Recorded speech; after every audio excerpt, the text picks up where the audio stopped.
반갑습니다. 대범, 선이라 함은 원래 분별 주착이 없는 각자의 성품을 오득하여 마음의 자유를 얻게 하는 공부인 바, 예로부터 큰 도의 뜻을 둔 사람으로서 선을 닦지 아니한 일이 없나니라. 네, 이상은 원불교 정전 무시선법에 있는 말씀입니다. 저는 올해 원불교 교단의 인사명령에 따라 서울 신림교당으로 발령을 받았습니다. 사실 저는 서울보다 시골을 더 좋아하여 신림교당에 오기 전에 영광에서만 무려 13년을 살았습니다. 그리고 다음 발령지를 선택할 때에도 남쪽의 시골을 희망했는데 그 이유는 공기 좋고 물 좋고 또 산도 좋은 시골이 제 성향에 맞다고 생각했기 때문입니다. 그런데 이상하게 저는 제가 좋아하는 맑은 공기와 물과 산과들을 제외하고는 모든 면에서 신림교당에서 대만족을 하고 있습니다. 사람의 일이란 참 묘합니다.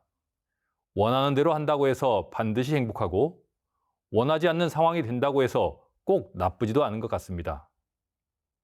신림교당에서 제가 대만족을 하고 있는 이유는 그 중에서 제일 큰 것은 신심 있는 교도님들이 많이 계시고 또 그분들이 저를 많이 사랑해 주시고 또 제가 그분들을 위해서 해야 할 일들이 많아서입니다.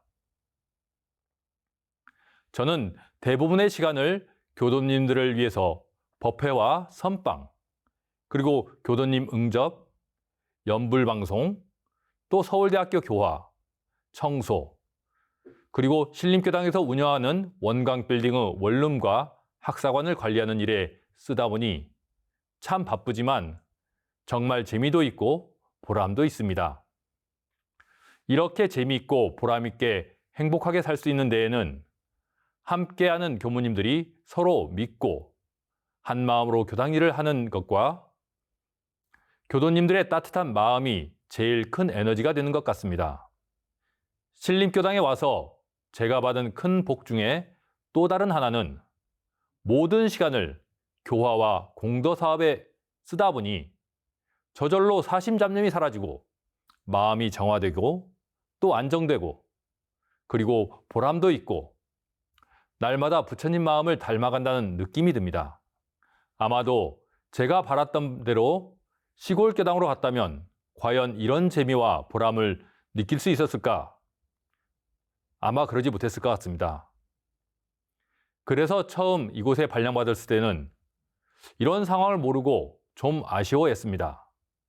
하지만 지금은 오히려 신림교당에 보내주신 우리 교단에 너무나 크게 감사드리고 있습니다. 그럼에도 불구하고 여전히 서울과 시골은 확실히 차이 나는 게 있습니다.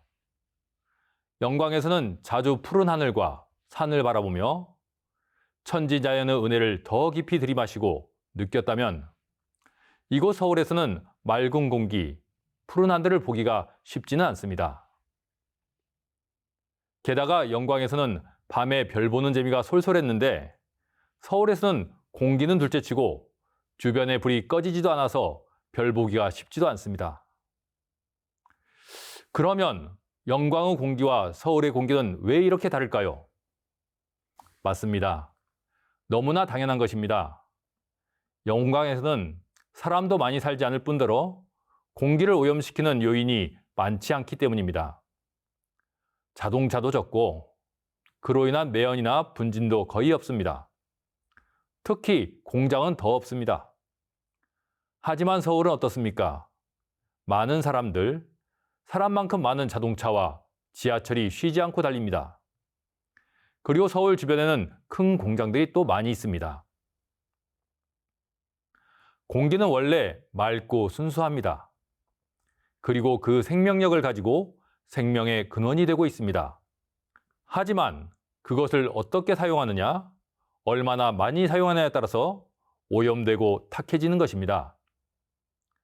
맑은 공기는 우리들의 숨통이 되어주고 새로운 기운을 불어넣어주지만 오염된 공기는, 특히 더 심하게 오염된 공기는 생명에 치명적인 영향까지도 줄 수 있습니다.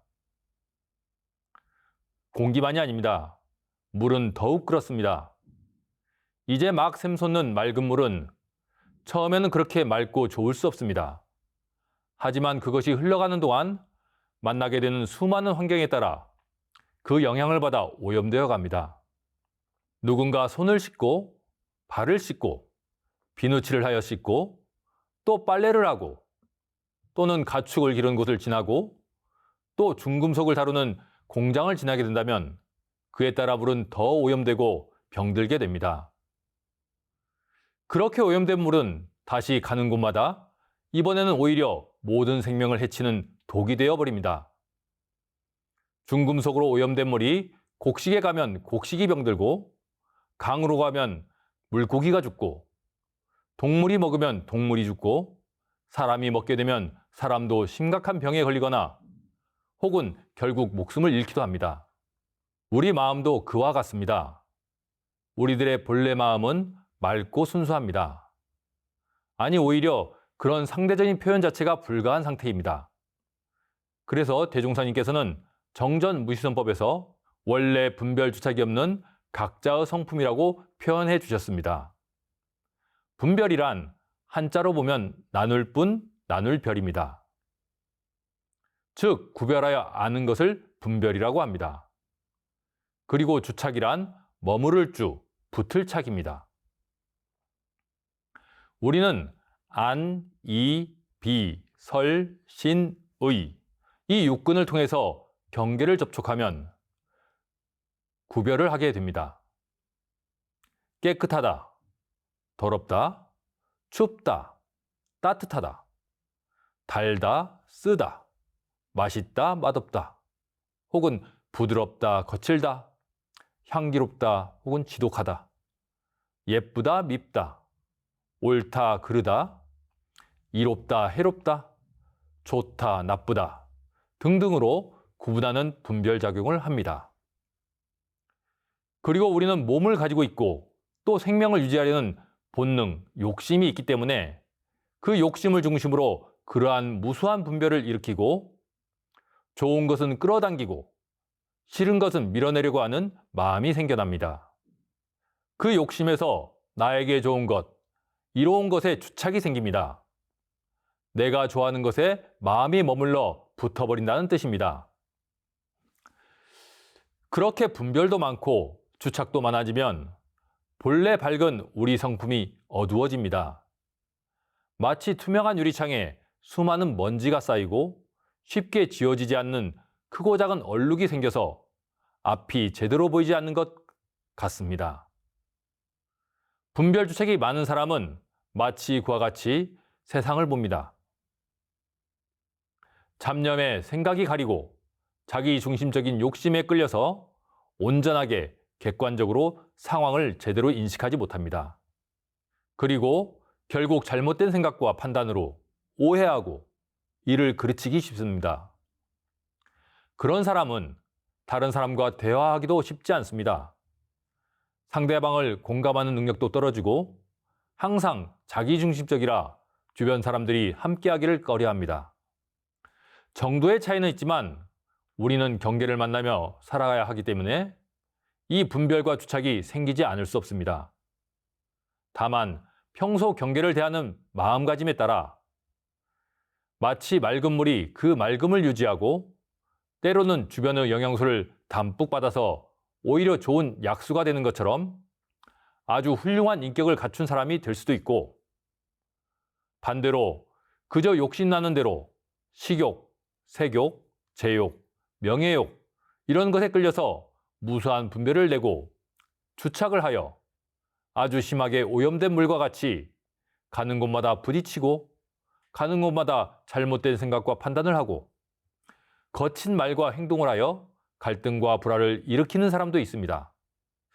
그러므로 이 분별과 주착을 없이 하고 우리의 성품을 지키고 회복하는 것은 그냥 수도인들만 해야 되는 일이 아니라 살아있는 사람이라면 그리고 정상적으로 행복하게 살고 싶은 사람이라면 누구나 해야 하는 절대적이고 필수적인 마음 공부입니다. 그리고 이것은 어느 한때만 해서 되는 일도 아닙니다.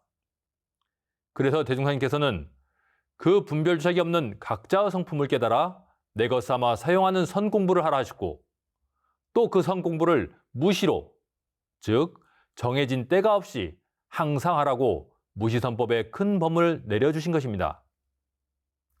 다시 강조하지만 대종사님께서 직접 쓰신 정전 무시선법은 우리 사람이 사람답게 온전하게 정상적으로 잘 살기 위해서는 반드시 해야 할 마음 공부입니다.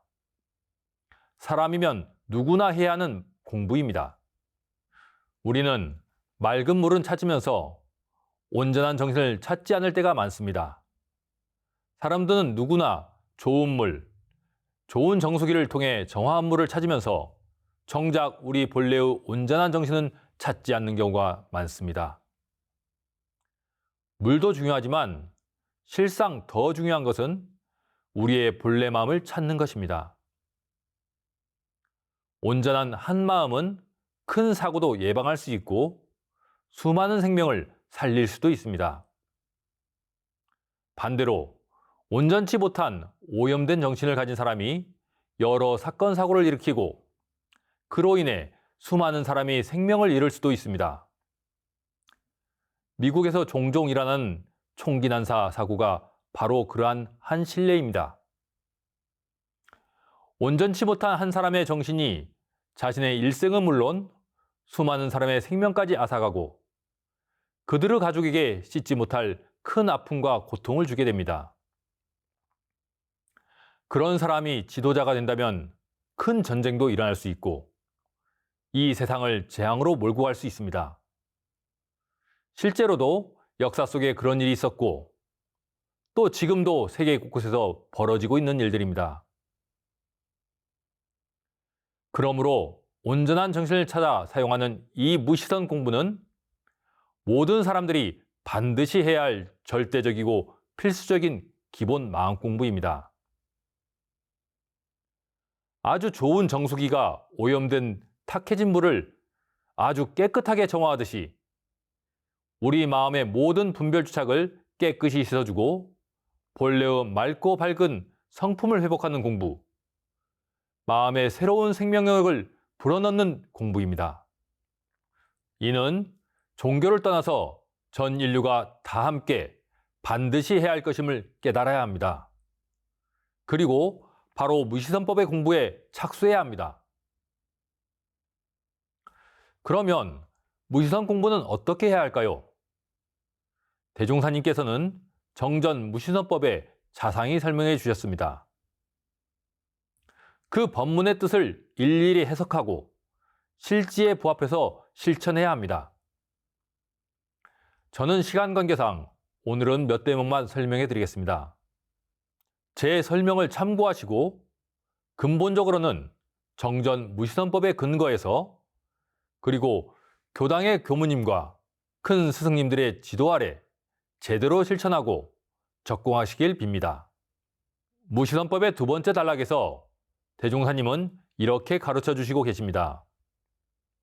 사람이 만일 참다운 선을 닦고자 할진대 먼저 마땅히 진공으로 채를 삼고 묘유로 용을 삼아 밖으로 천만 경계를 대하되 부동함은 태산과 같이 하고 안으로 마음을 지키되 청정함은 허공과 같이 하여 동하여도 동하는 바가 없고 정하여도 정하는 바가 없이 그 마음을 작용하라. 무시선은 다른 게 아닙니다. 안으로 텅 빈 허공 같은 마음, 청정한 마음, 진공의 마음을 지키라 하셨습니다. 우리 마음이 본래 그러하므로 경계에 물들지 말고 먼저 지키라고 하신 것입니다. 대종경에서는 경계마다 담담한 맛을 길들이라는 말씀도 해주셨습니다. 그리고 경계에 따라 분별주착이 생기면 바로 털어버려야 합니다. 예를 들어서 김치를 먹다가 김치국을 옷에 흘리지 않는 게 먼저 중요하고 혹 흘렸을 때는 이것을 바로 뜨거운 물로 씻어버려야 어느 정도 회복을 할 수 있습니다. 그런데 만일 옷에 흘린 김치 국물을 그대로 오래 방치하면 나중에는 쉽게 지워지지가 않습니다. 그렇듯이 마음 가운데 분별주착이 생기지 않도록 온전한 마음을 지키는 것이 우선 중요하고, 혹 생겼다면 발견하는 즉시 바로 내려놓고 비우는 공부를 해야 합니다.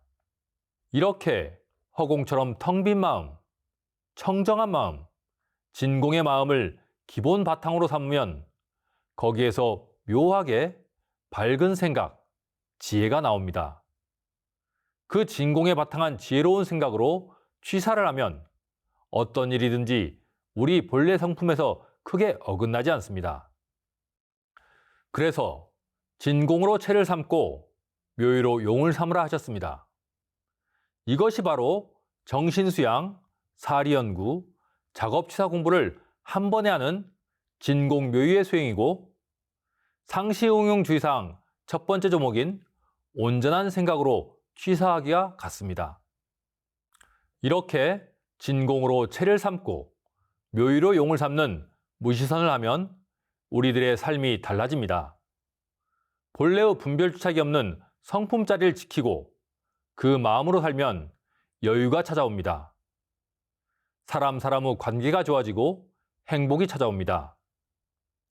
저는 신림교당에서 지역 청년들을 위하여 세운 원광빌딩의 36개의 원룸을 관리하면서 단 몇 달 만에 여러 가지 일을 겪었습니다. 그런데 다행히 대종사님의 무시선법의 덕택으로 입주민들과 좋은 관계 속에서 행복하게 그 일을 하고 있습니다. 한 번은 민원이 들어왔습니다. 옆집에서 남녀가 밤새 떠들고 있다고. 그 민원을 받고 저는 때를 보았습니다. 만약 그전 같았으면 분별성과 주착심으로 바로 전화해서 감정적으로 그러시면 안 된다고 했을 텐데, 이번에는 그러지 않고 적당한 때에 전화를 드렸습니다. 안녕하세요. 저는 원광빌딩 관리하는 이대진 교무입니다.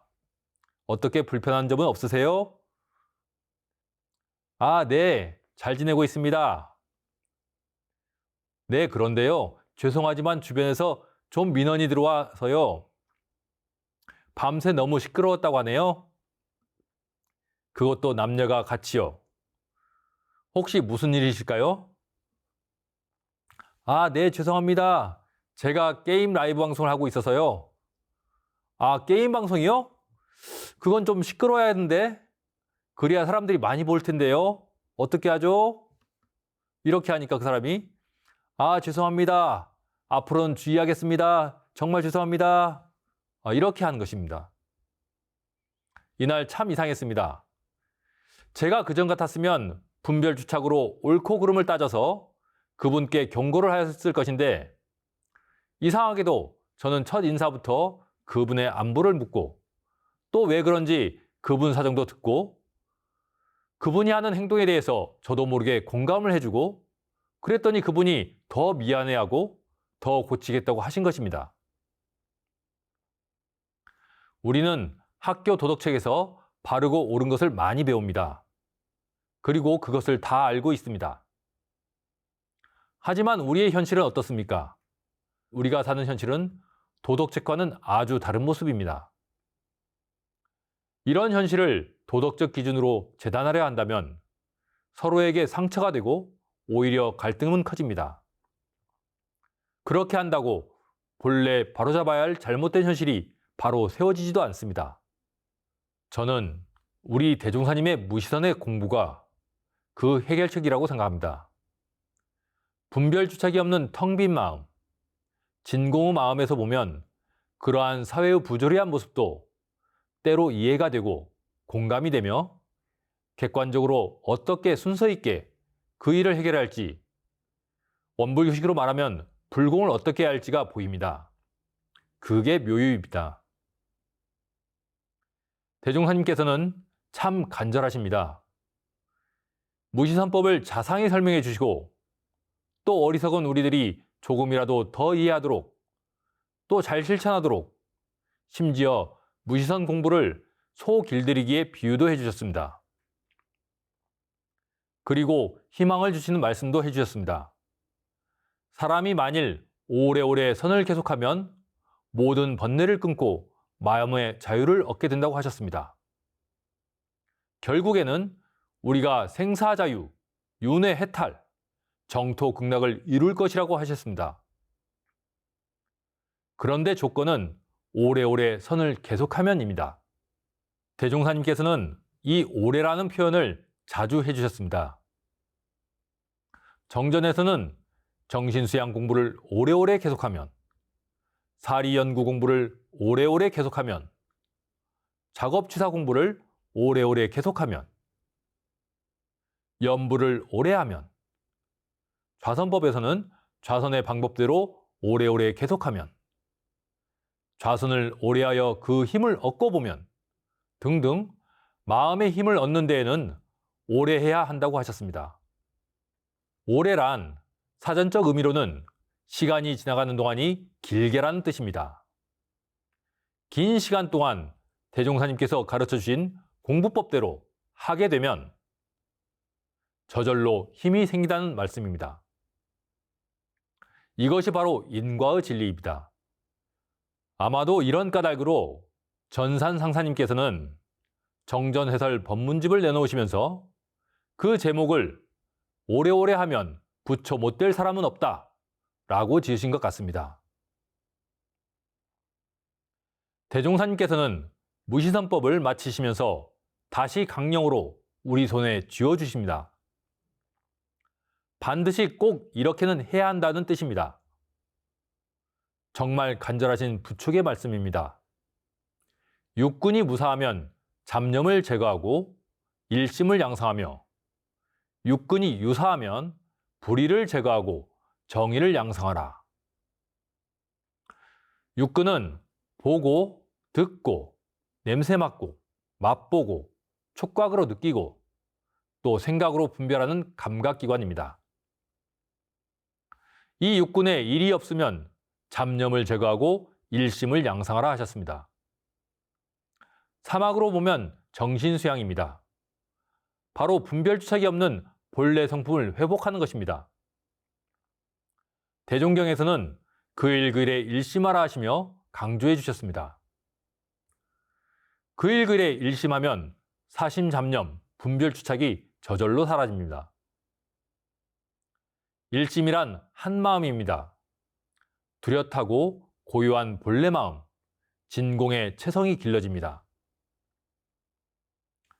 그리고 육군이 유사하면, 즉 일이 있으면 불의를 제거하고 정의를 양상하라 하셨습니다.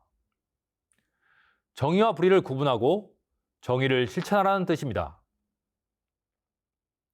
정의와 불의를 구분하는 마음이 바로 사리연구이고, 정의를 용맹 있게 실행하고 불의를 과감하게 버리는 것이 작업치사 공부입니다.